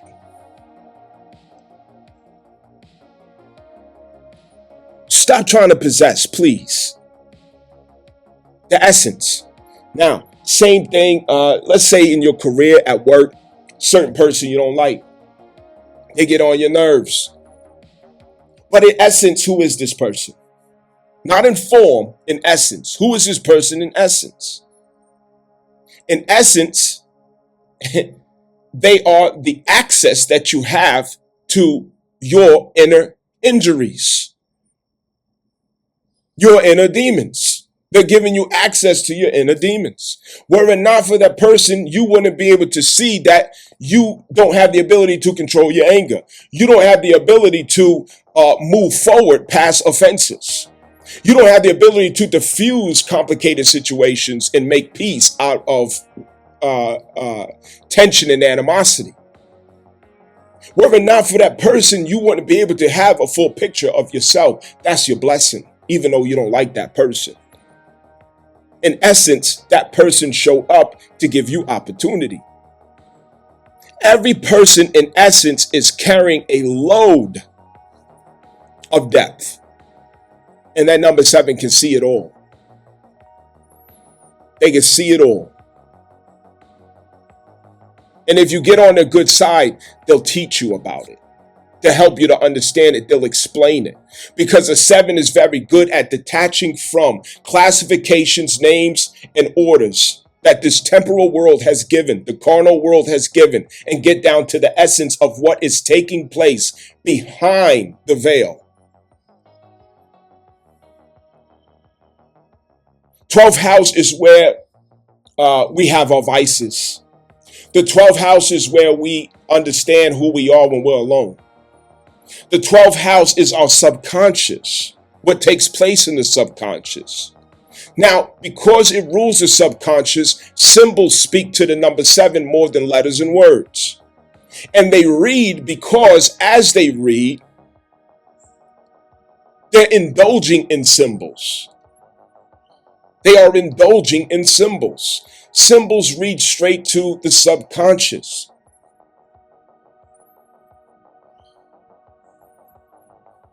And it projects out in the same way, which is why it is an artful territory, Pisces.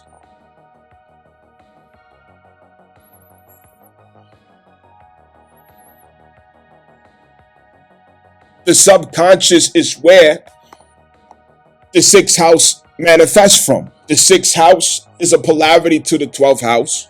Whatever's going on in the 12th house shows up in the 6th house. The 6th house is who? Virgo. This is the axis that the number 7 stands on. On the other end of that axis is the number 9. The number 9. The Hermit. Okay? The Hermit. Understand that. Virgo. 6th house. Daily duties, daily operations, open enemies. Your health, your well-being. This is where we come to understand those things. Any problem in the 6th house came from the 12th house. Any enemy in the 6th house came from the 12th house. Well, you might say, well, how is that the case?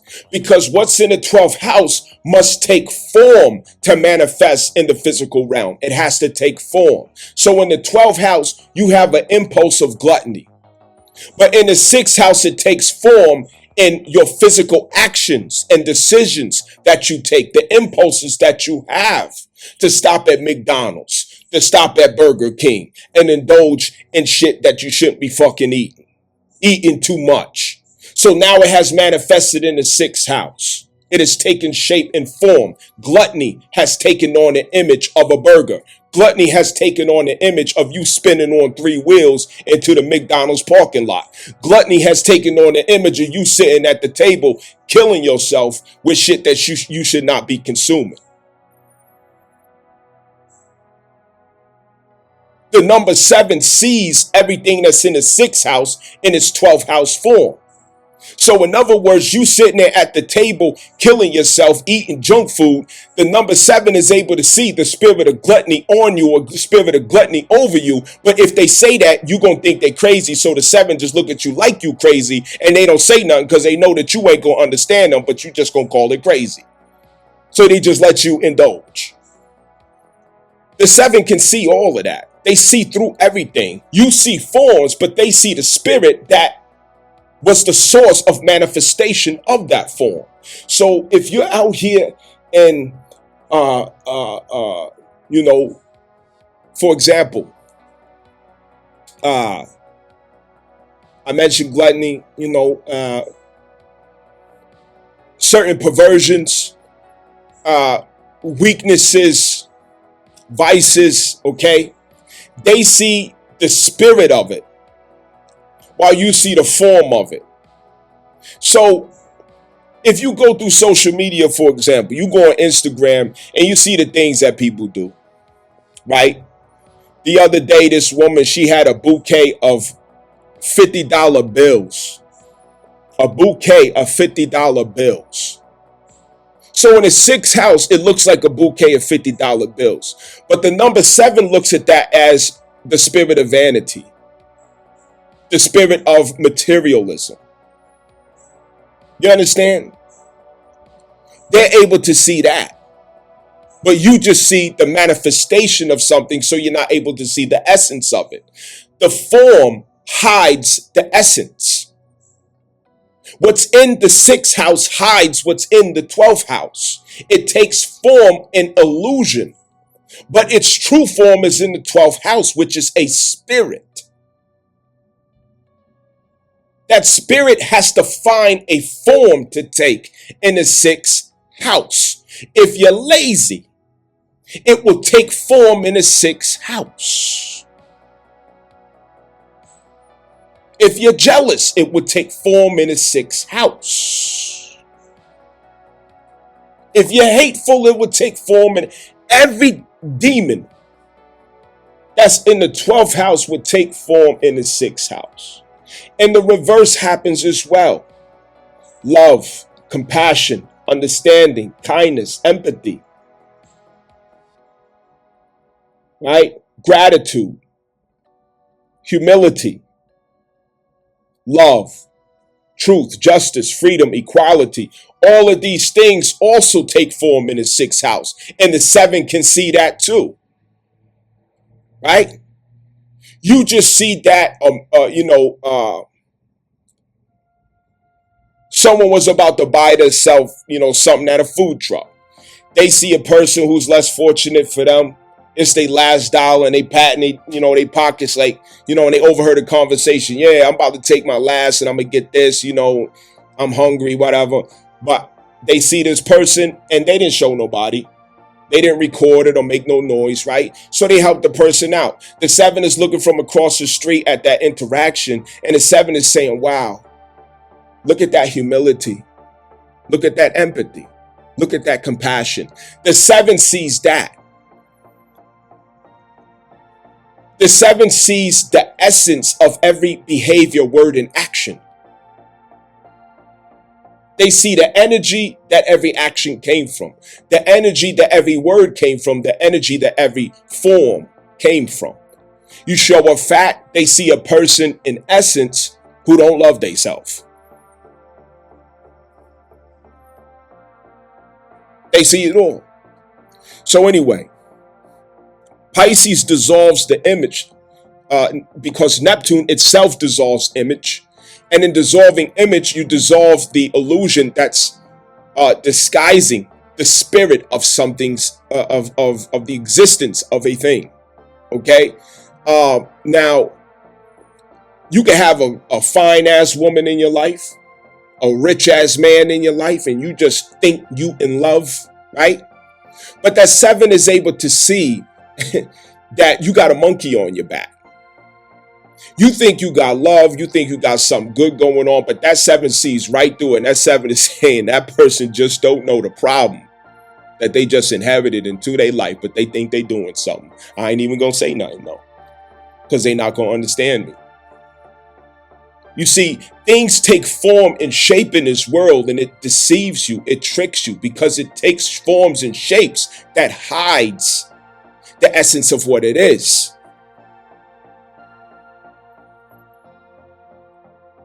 What's more troublesome to a man than a fine woman? What's more troublesome to a woman than a self-made man? What's more troublesome? A wealthy man and a fine-ass woman. Those are two people that will rock your world, that will fuck your shit up, that have you all fucked up. You will never have peace. Now, all the exceptions, yes, of course. I'm sitting here saying we all have 10 fingers, but there's always going to be a dick in the background who says, oh, I know somebody who got 12 fingers. Good for you. Shut the fuck up. We know what we talking about. We know what we talking about. The finer a woman is, the more problems you're going to have. The more rich and wealthy a man is, the more problems you're going to have.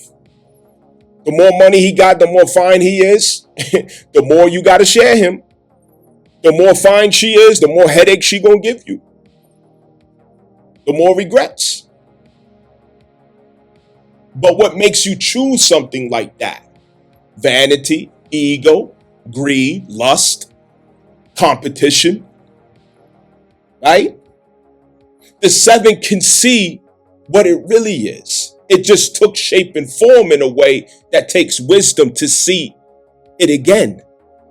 Neptune dissolves what hides things so that you can see the essence of what it really is. Which is why when Neptune goes retrograde, we become disillusioned and we see the truth of what things are. When it goes direct again, a new illusion is projected that ignites our faith to move in a particular direction. Your Neptune places in your natal birth chart is where you can romanticize things to your own detriment. Your Neptune in your natal birth chart is where you can look at things in ways that are not true to the essence of what it really is. Understand that. And with Jupiter assisting, it expands and accelerates that process for the good and for the bad. Dissolve. When your heart soul urge number is 7, you already carry the ability to dissolve the material realm so that you're able to have direct access to the essence in communication, in perception, and in effect.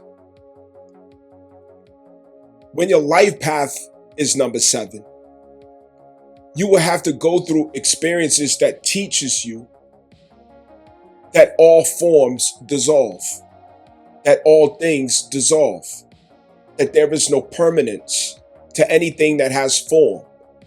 There is no permanence to anything that has names.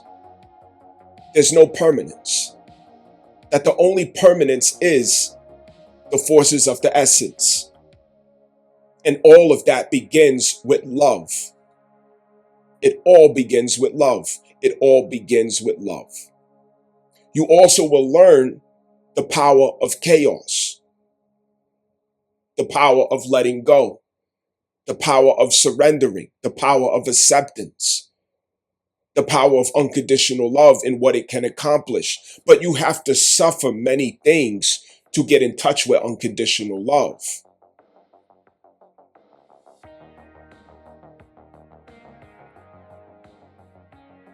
Seeing dissolve throughout your life means that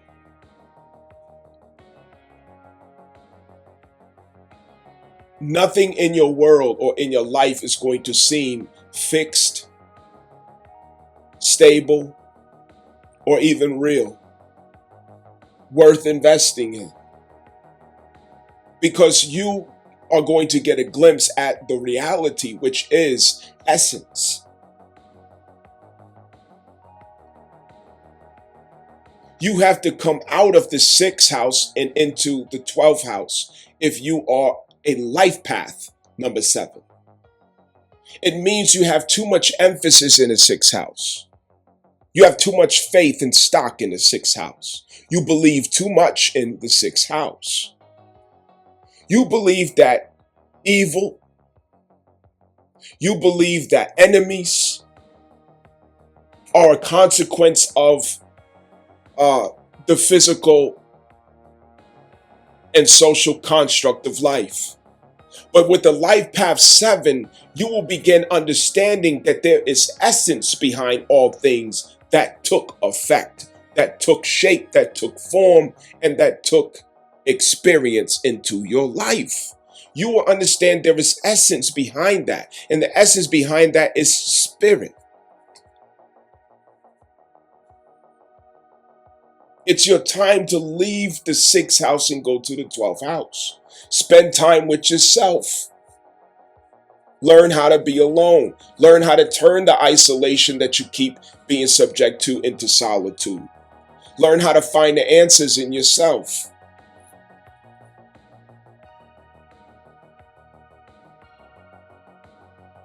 Learning how to stop looking for perfection. Learning how to stop attempting to make order out of everything, to control everything, to see everything as so pristine and perfect. When your life path is 7, you have too much emphasis on showing up with mask on, showing up as somebody that you're not. Too much emphasis on expecting to be surrounded by people who have masks on, being so perfect and decorated.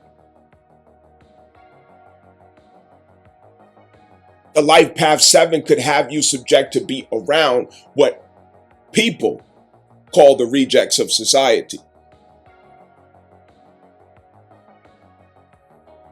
Those who are not welcome. Oh, they dress funny. Oh, they did this. They're a criminal. Oh, they're addicts. Oh, they're this, they're that. The high and mighty. Getting away from the high and mighty.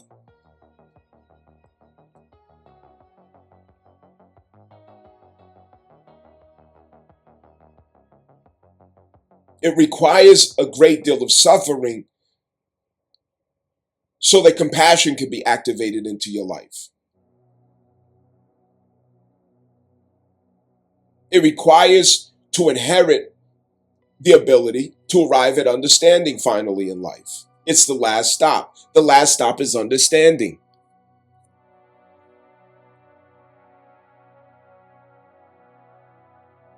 Understanding is the last stop. Understanding is what arrives you at love. Understanding is what arrives you at compassion. Understanding is what arrives you at unconditional love capacity. Understanding. But we can't understand things that we haven't passed through, that we haven't suffered.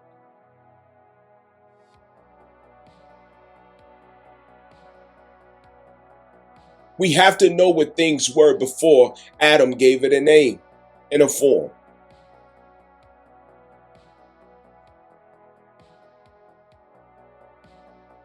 Your faith has to return to the essence. This means traumatic experiences and events that forces you to ask very difficult questions. Is there life beyond? Is there permanence beyond? Is the meaning of life so simple, so temporal? Because you're going to be subject to experiences that present the contradiction in life.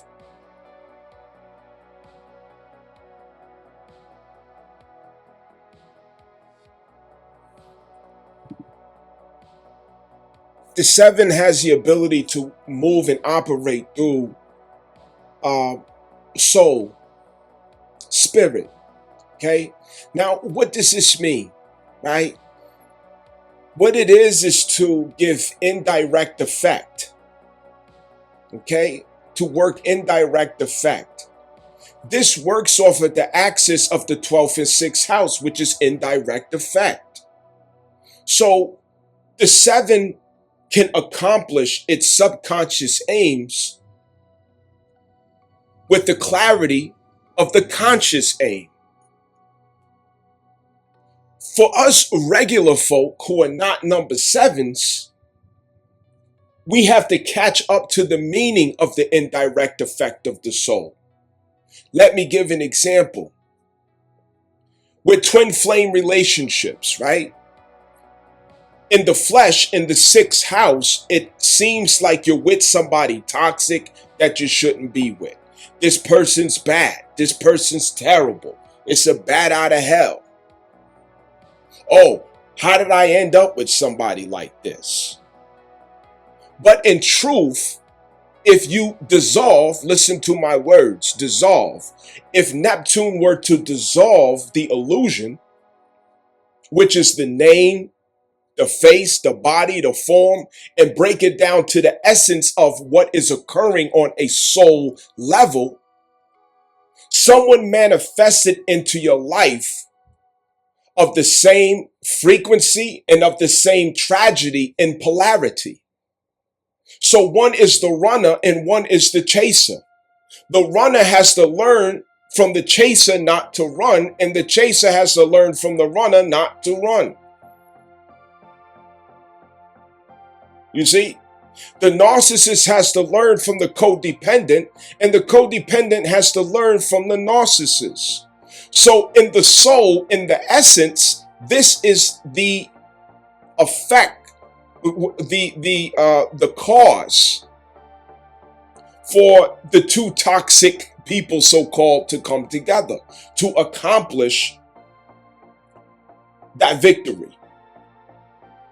However, in the 12th house, these are two souls that are teaching each other, two souls that are awakening each other, two souls that are breaking the mold of the past detriment of selves, as only they can, as only they have access to those parts of themselves, as they are one self, the twin flames. But in the sixth house, they look like two people that were throwing pots and pans at each other, and they're toxic and they shouldn't be together. Oh, you just need to block them and leave.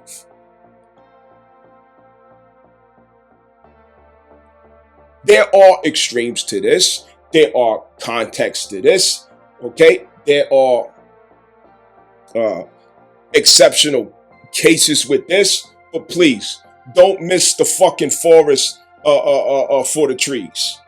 All right, pay attention to the fucking point. Please focus here with me. So the seven is able to accomplish in the spirit and soul by indirectly making effect in the flesh. So in the sixth house, it'll look like they did something crazy, like, for example, they're with somebody. And the seven has a perfect view that the person that they're with has a condition. And the seven sees that if I do this, I will enable them. But if I don't do this, I will help them. And the sixth house is going to look like they're rude, they're being disrespectful, they're being cold, they're being ill-hearted. But they take that action on behalf of the higher view of unconditional love, knowing that even though it's going to offend or hurt this person for me not to show up in this way or not to oblige to what they're inviting me to, I'm loving them unconditionally by taking the action that will result in their breakthrough, in their awakening, in their realization eventually. So the seven knows how to get involved in those intricate processes.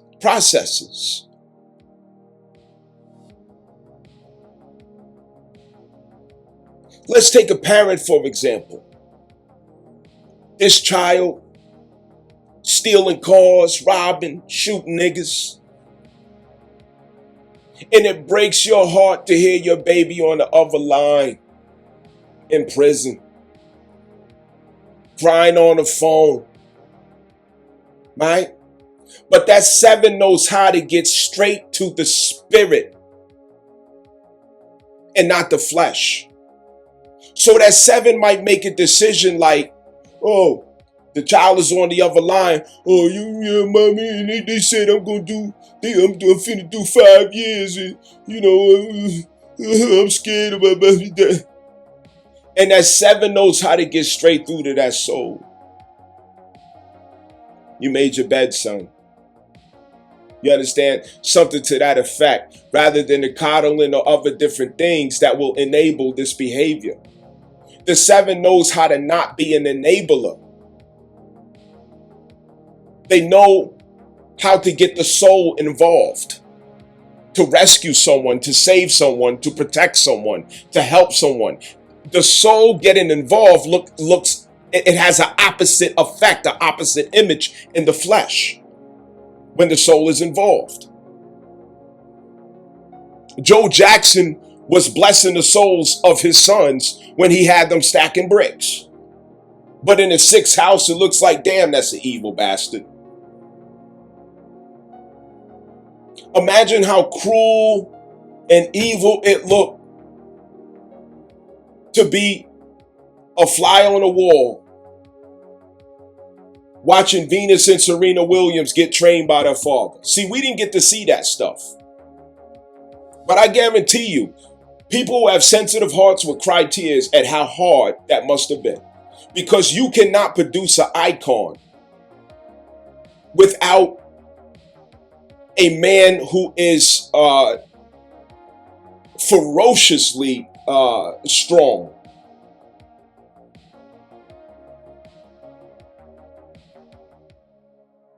Anyone who was ever an icon went through the ugliest, most traumatic processes to become one. In the soul, it was accomplished, but in the flesh, it looks, oh, that's so terrible, that's so evil, that's so, unspeakable. The seven knows how to get to that frequency, that layer where the soul has effect. And in the flesh, it will make no sense. In the flesh, it looks crazy. It looks weird. They're going backwards. No, the seven knows how to work with spirit, which looks like contradiction in flesh. Okay, understand that anyway. So this is very challenging to articulate. Hopefully it's understood. My head's all over all over the place spinning. I know yours is. Thank you for listening. Word, son.